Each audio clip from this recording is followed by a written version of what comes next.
Okay, good morning. Today we're going to be talking about Shemitah. In particular, we're going to be talking about we're going to try to do all 7 different disagreements that there were, machlokes, and that there were about Shemitah, all that are important or relevant. By its nature, this is going to be a kitzur, which is to say is that every one of these 7 that I'm talking about is give or take, each one of them was its own share back last Shemitah when we gave Shomar on Shemitah. So by its nature means I'm going to each of these is just going to be a kitzur of each of those points. Try to cover the main points. So it's also taking advantage of the slides that were made from them and use slides that were made last time around, or some of them at least, or repurpose them for today. Okay, so we're going to talk about. The goal here is to talk about these 7 topics I see on the screen. For those of you just listening by audio, you'll get that also. Anyhow, so there are going to be 7 topics we're going to talk about. Hopefully we'll do all 7 if time permits. If time does not, then we'll just do some and do the rest at a different time. Okay, and the first one we're going to talk about is borders of Eretz Yisrael. Okay, and that is to say is that for hundreds of years, basically, there were few or no Yidden living in Eretz Yisrael. And all the borders and all the cities and everything that we identify of Eretz Yisrael, which things are or not Eretz Yisrael, got lost and forgotten. No one really knew where things were. And of course, the din of Shemitah only apply in Eretz Yisrael. And so it became a question of where are all these places, and to be able to make determinations. So there were a lot of different people have written svarim about it. A very important one was a sefer called Kafta Ferach, printed in the 1300s. And one of the things that he didn't only write about borders, he wrote about many things about Eretz Yisrael. And one of the things that he said was that it's appropriate for a person to rely on the names that the Arabs living in Eretz Yisrael called the place as a way of identifying which the places that Chazal and the Torah speak about. So, for example, we all think that there's a place we always see in the Gemara, a place called Syria, and we just assume that has, give or take, that's the same thing as the country that we know as Syria, the modern-day country of Syria. Give or take, it's the same thing. So he did similar ideas, and he said, for example, there's a place called Cheshbon. The Torah speaks about a place called Cheshbon, and he said that's the same thing. The Arab village called Choshban is really Cheshbon. It's the same place. Okay, so that was his a lot of his identification came about through that. Not only through that, but that's a certain amount he relied on the names that the Arabs used for different places. Chazon Ish was not such a believer in that, and he said, I'll read it. He says, "Yefshel lismach al Hashem." He says, because things change.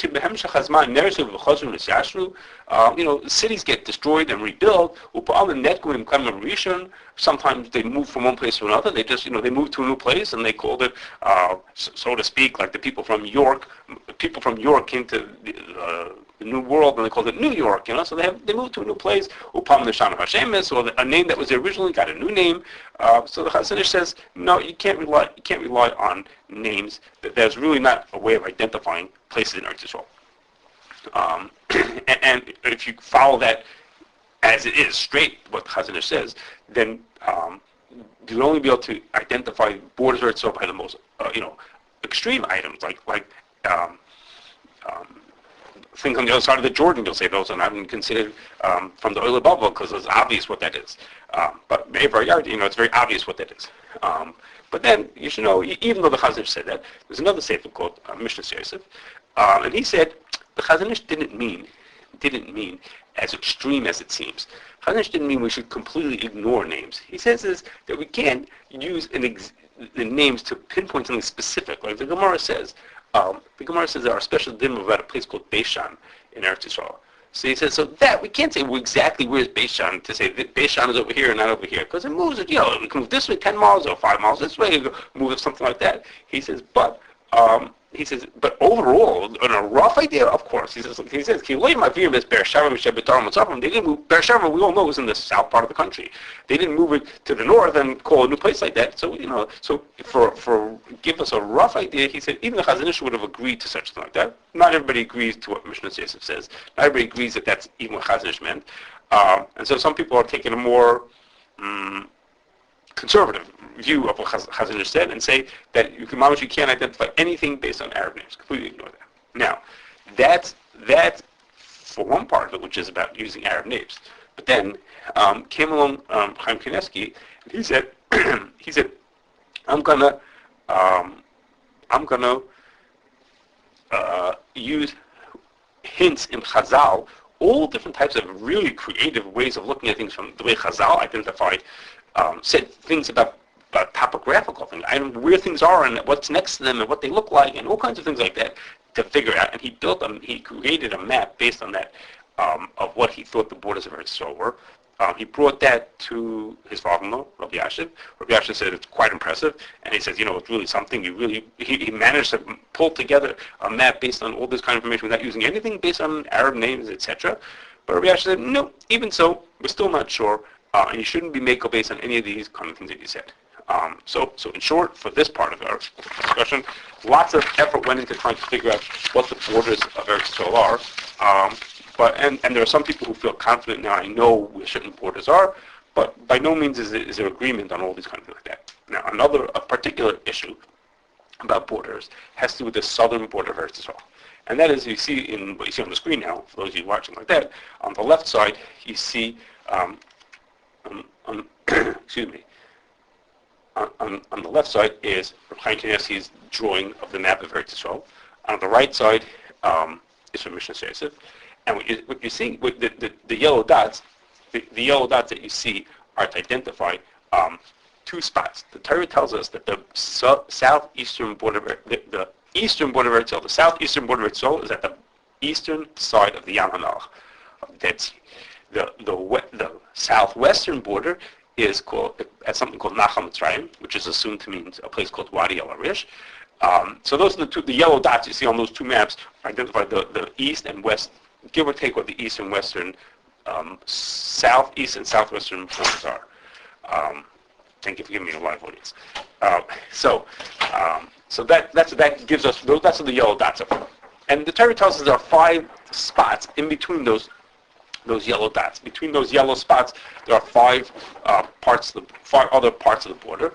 And you see in these two maps, again, the left is Chaim Kanievsky and the right is something called Mishnah Yosef. Give or take, they think it's the same thing. Okay, the one on the right shows you 2 versions of how the 5 places should be, and the left one tells you his way of looking at it. Okay, but give or take, we know that the endpoints, the east and the west endpoints, and give or take, we know what the middle points are. So that means is basically whoever thinks it like that agrees of what the southern border of Eretz Yisrael should be. However, the other people say, look at this map, they say that the Rambam, in a completely different context, it's in Hilchos Kedushas Shevi'is, has nothing to do with Shemitah, mentions in passing something about the 30th degree of latitude, and he's talking about how under the 30th degree of latitude is out of Eretz Yisrael. He doesn't say over it is Eretz Yisrael. He says under it is out of Eretz Yisrael. And therefore, there are some people who say is the only border we can be certain of that's not Eretz Yisrael is the 30th degree latitude, which is, you see on the map, for those of you watching, in the map, it's way down, almost near Eilat. And there's a whole area, in the picture, it's orange, the space between what basically the border of what everybody assumes is really the border of Eretz Yisrael versus what this 30th degree latitude is. Okay, it's about 40 miles of what's called the Northern Arava. It's this huge area that some people say we should be machmir and treat it like Eretz Yisrael because of the possibility, because of the base of this Dik and Rambam, which is it's a questionable deal whether it really means that, but how significant that should be. And so some people are machmir even all the way down till there. No one's machmir all the way down to Eilat, but some people machmir all the way very far down to say that those things should be considered like Eretz Yisrael. Okay, now to our second topic. Okay, greenhouses. Okay, and that is like this. One of the ways that farmers in Eretz Yisrael grow vegetables for Shemitah. They do it all the time. They're very innovative in this way. But one of the ways, in particular for Shemitah, is they use special greenhouses in order to grow produce. What's the thinking? That somehow growing in a greenhouse will excuse them from all the halachas of Shemitah. They won't have to worry about the din of Shemitah. So there's two angles to that, two reasons, two parts to why it might be mutter. And one is it's called an atzis nakuv, and one is zore'ah babayis, which I'm going to explain. Something like an atzis nakuv means a flower pot that's not has no hole in it, and midaraisa, an atzis nakuv is not considered attached to the ground. For all dinim, it's not considered attached to the ground. Midrabanan, in most dinim, it is considered attached to the ground, but midaraisa, it's not considered part of the ground. So, there's all kinds of dinim how you have to make yourself to be an atzis nakuv. What qualifies? What does the atzis have to be? The flower pot have to be made out of? You can't have leaves hanging over. All kinds of rules like that. What's the floor underneath the atzis made out of? But for Shemitah, there are greenhouses that will do whatever they have to do, like put down layers of plastic, all kinds of different things that they do to make it that they should qualify as an atzis nakuv. When they use that, if they're basing someone on that, I don't think I'm doing completely. Someone is basing partially on the fact that it's atzis nakuv. They may mark their product as being what's called a matzah menutak, which means a disconnected bed. It's like separated from the ground. It's like this didn't grow in Eretz Yisrael. It grew in a space station. It grew not in Eretz Yisrael. It's just growing in this greenhouse. Now that's only half the story, because the other part is what's called zore'ah babayis, and that is that there's a Yerushalmi that's mesutek about what happens if you grow something in a house. The zore'ah babayis, you plant something indoors if you have the dinim of Shemitah for that thing.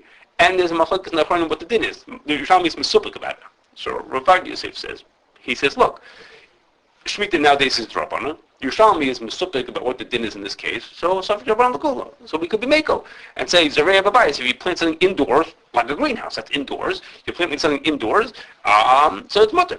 And what constitutes a bite? What kinds of questions? What constitutes a bite exactly? What do you think it depends on? Does it need a roof? Does it not need a roof?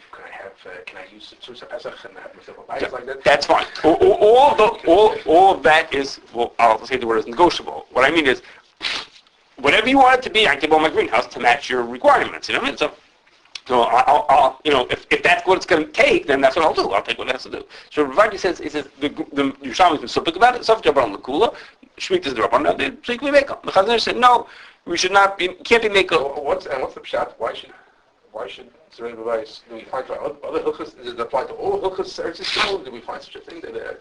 I don't remember. First I've ever heard there's such a thing that you could. Somebody that's obviously mechubal karka, and nobody says it's correct. Be toilish. Correct. That's the point. Right. So it's mechubal karka. Where does this come from? I don't remember. You missed what I said at the beginning. That it's just a Kiddush. I don't remember what it said last time. I'll have to go look it up. I don't remember. Okay. So Chazon says no, you shouldn't be meko based on that. And Chazon says I want to tell you something. He says if it was zore'ah babayis and atzis nakuv, you get both of these things together. So getting an extra drop on another being atzis nakuv. He says I wouldn't be meko. He says, but if somebody's meko, then you shouldn't be mocha. That's a reasonable position if you be atzis nakuv and zore'ah babayis at the same time. Again, atzis nakuv is automatically drop on it, and zore'ah babayis, which is something you shall me, he says, then you shouldn't be mocha if someone says. However, the Chazon is not finished. He says that whole shiloh of the Yerushalmi zore'ah babayis is only talking about the case where planting in the house is detrimental to the growth. The normal thing is, if you plant something indoors, it's not going to grow as well as you grow it outdoors, right? That's not normal. Normally, if you want to grow potatoes, you don't grow them inside. They don't grow as well as in the sunshine and all the things like that. He says, but if you do it in a way, you grow it indoors, bedafka, because you think that's going to make it grow better and it's going to grow really wonderfully because it's indoors, then you're completely missing the point. The zore'ah babayis, you're missing the point. And if you say it like that, if you take that as is, that you take that literally to mean like that, then growing in a greenhouse is not going to do any good. Because the point of the greenhouse is to make it grow really well. Okay, like in our map from before in the Arava, it's a desert. Okay, things don't grow at all outside. You grow it indoors. Oh my gosh, you could grow wonderfully in the greenhouse. It's a very controlled environment. So in Cain, it could be that this idea that the Chazon said zore'ah babayis together with atzis nakuv would be you shouldn't be malach against that. He said, but maybe this is not zore'ah babayis altogether. They may not qualify altogether. So in this, I'm going to tell you 4 shittas about how to take what this Chazon just said. Okay. Ravadi says it's not true. He just doesn't buy it. He says, don't do it. Shami says you're a babayis. That's what it depends on. He says, I don't care if it goes better or worse. Zore'ah babayis is the stuff that Shami can be making. Opposite extreme. In Dainwai he says 100% what the Chazon said. It's if you plant it indoors, you plant it in a greenhouse, which is meant to grow better. That's not zore'ah babayis, and therefore it doesn't help you one bit nowadays. Okay. Dain Fisher wasn't in between. He says the Chazon is right. It's true that to be zore'ah babayis, it has to be worse. He says, but it is worse. He says, greenhouses have all kinds of good things, but the food doesn't come out tasting as good as it does when it grows outdoors in a natural environment. He says, so even though the Chazon is right in theory, that if you use zore'ah babayis in a way to make it better, that would not work. He says that this doesn't qualify. This is a real zore'ah babayis because it doesn't taste as good. And last one, Moshe Sternbach says, I would agree with the Machmirim over here that you should talk about be machmir and assume that this is not zore'ah babayis. He says, but if it's going to mean, let's say it comes tomorrow, and instead you're going to eat produce that has bugs in it, because remember, the other reason why they grow in greenhouses, another reason they grow in greenhouses is to avoid bugs. He says you're going to be eating with bugs in it. He says you're better off being samech on this and getting from the greenhouse and not having your bugs, which is potentially Issa D'Oraisa, rather than worrying about this shilos of Drabbanans of Shemitah. Okay. Fine. Next topic. Number 3. Meshumar and Ne'evad. Okay, which is like this. If vegetables grow during Shemitah, they're asur. It makes no difference whether anybody did anything with them. There's a din called tzvichin, which means that any vegetables that grow during Shemitah, are automatically asur midrabanan, because Chazal were concerned that people would plant things. They planted peppers, and therefore they'd say, it just grew by itself. So all tzvichin are asur midrabanan. But that's only true for vegetables. Things that don't get planted every year, like fruits that don't get replanted, those are mutter. Those don't have an Isra Tzvichin on them.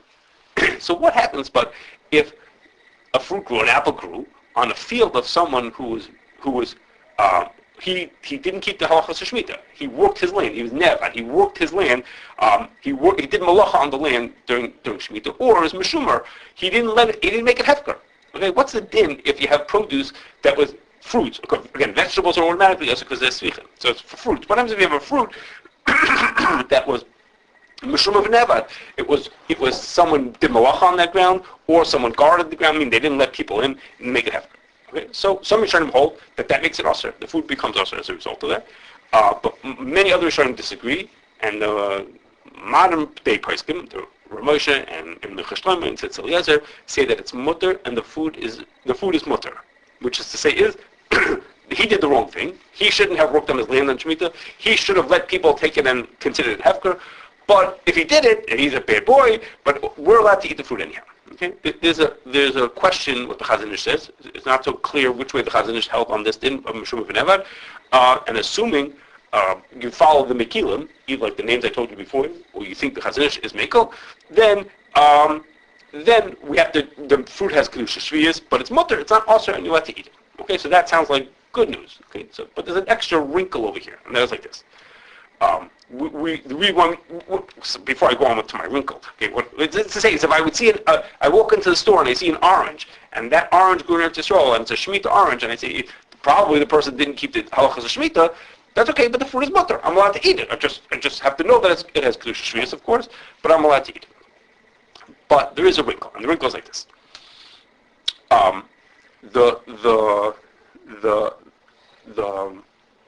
Kedushas Shevi'is has all kinds of rules of what I have to do with fruit that has Kedusha to them. I can't waste them, I can't use them for the wrong purposes, I can't export them, things like that. Now, there's another thing, and that is that when you buy, or you trade Shemitah produce for something else, Kedusha goes onto that other thing also. So if I go to the store and I buy the orange for $1, well, that dollar now has Kedushas Shevi'is, and the orange does. The original Shemitah produce always keeps its Kedushas Shevi'is.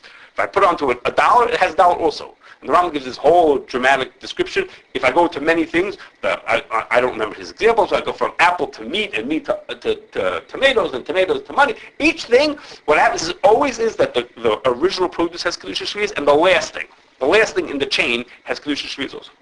Okay? So So back to our simple case, I walk into the store and I give $1. I go to the farm, I give him $1, and he gives me the orange. So then the orange, of course, has Kedushas Shevi'is, as does the $1. So the Gemara says, Kedushas Shevi'is can go on other foods? yes, it goes on other things that are not Shevi'is things. They're not Shevi'is. They're nothing compare shoes. It's subject to the same Hilchos Shevi'is. Right, it has the same Hilchos Shevi'is. It can be wasted. Right, so the Gemara says is, You have chickens, Kedushas Shevi'is. right, so you can't be Mosher Demei Shevi'is Lam Aretz. You can't go ahead and buy produce from a person who's not going to keep the halachas of Shemitah, because you're going to do what you have to do with the orange. But the guy who has the money, he's not going to use that properly. Okay, so that person is not going to use it properly, and therefore, so you need to know if it's Meshumar and Ne'evad, not because your produce is usher. You need to know it because when you can't buy it from that person, because when you buy it from him, you're giving him money that he's not going to keep with. He doesn't keep any halachas of Shemitah. He worked in his land in Shemitah. I'm coming to that. Sorry, a second. Okay, now it happens to be that Shlomo Zalman has a very interesting chiddush. I'm not going to get to about it. Chiddush about het mechira. If the person grew based on het mechira, that maybe this doesn't apply to that kind of person. Maybe, but the ways to avoid it, like you were trying to say, the ways to avoid this problem of giving the Dmei Shevi'is Lam Aretz is either you buy it b'havla, you buy it with other things. So if you buy the oranges together with a potato that wasn't Kedushas Shevi'is or whatever else, then that money does not have Kedushas Shevi'is, or Hashgachah on credit. And it's so credit means if I use a credit card, that's for sure on credit. Some people say that checks are also counted as credit. So there are ways to get around the problem, to avoid the Kedushas Shevi'is, giving the Kedushas Shevi'is money to somebody who's not supposed to have it. That's a possibility. Okay, but it's just something to bear in mind. So most are makel about Meshumar and Ne'evad in general, but there's just other angle of Meshumar and Ne'evad comes in that that person has this problem. Okay. So this applies, you see oranges from Israel in some store. Correct. Undoubtedly, it would be Meshumar and Ne'evad, and can you buy it or That's good. That's good. That's what I'm talking to. Okay. Number four. Yevul Nochri. And that's like this. If a non-Jewish person owns land in Eretz Yisrael, everybody agrees that land does not have an Isser Svichen. I'm sorry, not the land. The vegetables that grow on that land do not have an Isser Svichen. Everyone agrees to that. So the tomatoes that grow there don't have an Isser Svichen, so at least they're mutter. You're allowed to eat them. Okay. Now there was a big machlokes about whether there's Kedushas Shevi'is on that produce. Okay? It doesn't have the Isser Svichen, but it grew in Eretz Yisrael. Okay? So the Beis Yosef is mekel. The Beis Yosef says that it's mutter. Once if it belongs to God, it doesn't have any Kedushas Shevi'is either. And most Yidden in Eretz Yisrael follow that psak of the Beis Yosef, that the Yevul Nochri, something that grew the produce of a non-Jewish field, doesn't have Kedushas Shevi'is. The Ma'abed and Beis Yosef exchanged letters. They lived at the same time. He was machmer on that, and he said that it's not tzvichim, but it does have Kedushas Shevi'is. L'maaseh in Shemitah has Kedushas Shevi'is, and the Chazon Ish held like that also. The Chazon Ish held like this mabit, said you should pass like this mabit, that Yevul Nochri has Kedushas Shevi'is to it. Okay, so in Eretz Yisrael, they're into disclosure. So in Eretz Yisraal, you can see in the picture, they'll mark something as Yevul Nochri. Okay, this food is kosher, but it's Yevul Nochri, which is to say is that if you live in Bnei Brak or you follow the Chazon Ish and hold that Yevul Nochri has Kedushas Shevi'is, so it's not tzvichim, you're allowed to eat it, but you have to treat it with Kedushas Shevi'is. You have to treat it properly, which are all kinds of dinim that apply to it. Okay. And you have the same problem of giving you money. If it has, Kedushas Shevi'is, Kedushas Shevi'is. But here, no one's anything wrong. here, the person who grew it, he was a guy, he's allowed to buy it. But the supermarket, right, if you're giving the money to the owner of the supermarket, that he won't treat it properly, potentially. Now, again, if he holds that it doesn't have Kedushas Shevi'is, he's good. That's a separate thing, which is, that I was hinting at from before. If the person you're giving it to doesn't treat it, hold it like Kedushas Shevi'is, then you don't have a problem giving it to him, Okay, now, I'm getting ahead of myself, just to tell you that, according to the Mabit, that Yevul Nochri has Kedushas Shevi'is, you essentially have undermined any possibility of het mechira, which we're going to talk about. But because the het mechira is sell it to a guy. Okay, now it belongs to a guy. Now we're like free. We can do whatever we want to. No, not exactly. According to Na'bed, you can't do whatever you want to. The produce can have Kedushas Shevi'is, which has all kinds of restrictions on it, which is going to sort of crimp your idea, which is what you were trying to do, which is you're trying to get around Shemitah. So if you want to hold one of the things, if you want to hold of the Hektiv is you're going to have to hold of like the basis. Okay. So I'm going to do something. Okay, we're not going to be able to do because the fifth and the sixth are quite long. So what I'm going to do is for today, I'm going to skip to the seventh, which is short, and next time we'll do the sixth and seventh. Okay, I had a feeling this was going to happen. Fifth and sixth are pretty long, so we're going to skip to the seventh. Okay, and that's like this. Now the seventh one, well, you can see. I'll put it back on screen so you feel like you know what you're doing. And that is about like this. One of the dinim of things that have Kedushas Shevi'is, things that are from Shemitah, have two dinim I'm going to mention that are relevant to us right now. One is that things that are Shemitah produce can't be exported. Can't send them out of Eretz Yisrael. Second is that the din is if something is Kedushas Shevi'is, then there's a mitzvah of Biur, which is to say is at a certain point, when there's none left out in the public, none out for people to take out in the fields, then you have to, any that you have in your house, you have to make it hefker and make it available for people to take. You can't hoard it at that point. Before you can take as much as you want to, comes a time of Biur, you have to put it outside and make it available to anybody else. You can only take a little bit at a time. Okay? So, what happened is, it's assumed, I didn't tell you what an atzis is. It would have been on the pages, but again, something called atzis, where Bezdin collects the hefker produce and gives it out to people. In practice, it's not. You don't have to see the fields open to anybody. Oh, gee, let's go to that guy's field and pay everything. It doesn't work that way, right? Yes, it does. In hefker fields, yeah, people keep Shemitah in the fields of hefker. You walk and take what you want to. Is that true? If you keep Shemitah, that's what you do. If you keep Shemitah, then people can come in. Yeah, it's an orchard, in other words. It's an orchard. Right. An orchard with real trees, real fruits. Anybody, hey, gee, let's go, just take whatever we want. That's what happens? That's what Shemitah is. That's what happens during Shemitah. I know, it's Oitzer Bezdin, you get around that. No, so Oitzer Bezdin, we were going to talk about, I'll tell you, what Oitzer Bezdin is, usually, in modern day, the fields where the trees are out in the middle of no place. They're nowhere near where the people live.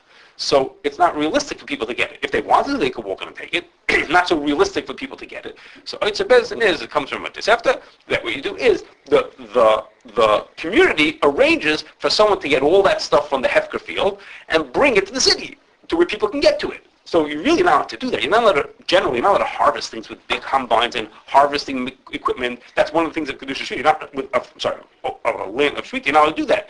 But Bezdin can do that. Bezdin meaning that the community arranges for somebody to bring it to them, because instead of every guy schlepping out to the farm, say one guy out to the farm to get all the apples and bring them to town, and then we can all take their apples. Okay, that's Oitzer Bezdin. So the produce is hefker, but the Bezdin, Oitzer Bezdin means that we all designated somebody to do that for us, okay, to get it for us. So in Oitzer Bezdin, Oitzer Bezdin means if you have a warehouse with all those apples in it, that warehouse is really available to the public. That's what they're doing. They're just putting it to the warehouse until they bring it to town so everyone can have it. So most assume that something that's in Oitzer Bezdin does not need a formal Biur. You don't have to make it hefker when the time of Biur comes, because it's in a state of hefker. It's in a state of, we're here to give it to everybody. The warehouse that's full of it is not one person holding on to a lot of produce. It's the community is just keeping it in one place until we have a chance to give it out to everybody. So it's assumed that Oitzer Bezdin does not need Biur. Okay, the mitzvah of Biur, so to speak, has been accomplished when we have an Oitzer Bezdin because the and the Biur would start, the Zman Biur would be if it's all harvested, then there's nothing left, right? Correct. But now comes the day. Let's say for wine, which is the case we're going to talk about in a second, the Zman of Biur is Pesach of the 8th year. So come Pesach of the 8th year, there's no more grapes out in the field, okay, but there's wine, there's bottles and bottles of wine in this warehouse. But that's considered as if it had its Biur because it's there for everybody. So it had Biur, it's so to speak hefker. I'm a little incredulous. You tell me the warehouse is not locked, the door's open, I walk in, excuse me, where are you going? I'm sorry. I'm walking in, I'm I got my van, I'm pulling out all the stuff. No. Is that what happens? No.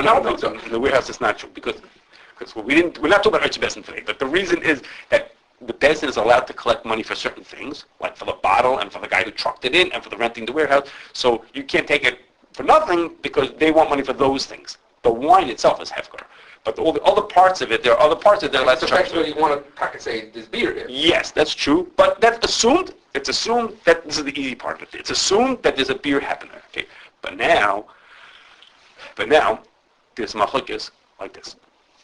The Rash says that once the beer is done, it has to do with how to learn a Mishnah. Okay. So the Rash says once someone did beer, forget about atzis. If someone did beer to a fruit, that fruit no longer has Kedushas Shevi'is. It's the end of Shemittah for that fruit. That's how I said to you, grapes come Shemittah, Pesach of the 8th year. Once you did your beer, you put them outside. There's no more Kedushas Shevi'is them. It's over. Shemittah's over for these grapes. The party's over. So that's what the Rash holds. So, if you have wine from an atzis, this is a real case. Well, I'm telling you this case because it's a real happens. If you have wine from an atzis, so beer happened. Come the right day, beer happened. Came Pesach, the beer happened because I told you it's automatic that the beer happens. And then the day afterwards, it has no Kedushas Shevi'is anymore because we've done our beer. Beer was done. Once beer happens, the Rash says there's no more Kedushas Shevi'is.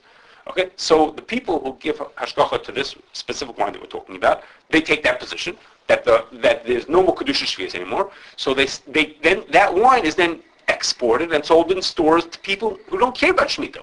I mean, they sell it in plain old supermarkets. You can't sell Shemitah produce in a supermarket where people will buy it and not treat it properly. That would be irresponsible.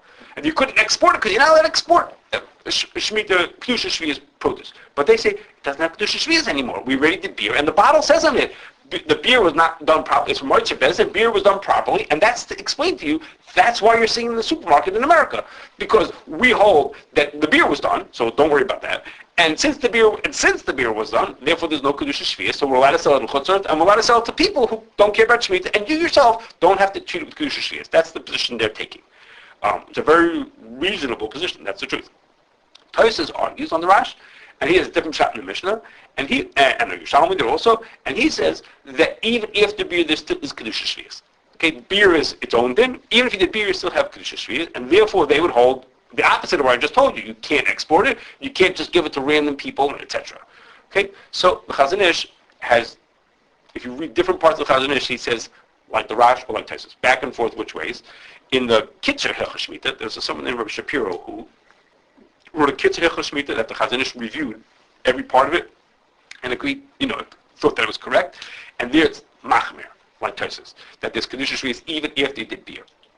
Most Hashgachas follow that approach and say there's Kedushas Shevi'is even after beer, and therefore they would never export it. And talk about from our side, we in the United States wouldn't take it in. We won't let our stores sell that wine, saying the people who are going to buy it are not going to treat it properly. So what happens if you did buy it? What happens if you did buy it? You have the wine. It happens all the time. You went to you didn't go into Sarah's tent. You went to a store that's not seriously certified. And you saw this wine. It had a Hechsher on it, and nice Hebrew letters, all kinds of whole thing on it, and you bought the wine. So that wine is kosher. It had Biur because it was atzis, but it just has Kedushas Shevi'is. So therefore, now that it has Kedushas, you have to treat it properly. So you can drink it, and you should drink it, and you can't waste it. And you have to then call your rabbi and find out what the rules are for how to treat something Kedushas Shevi'is. But in fact, it's kosher. It's perfectly fine. Okay, so we're going to stop here. And next time we'll do number 5 and number 6, which is, I know, out of order.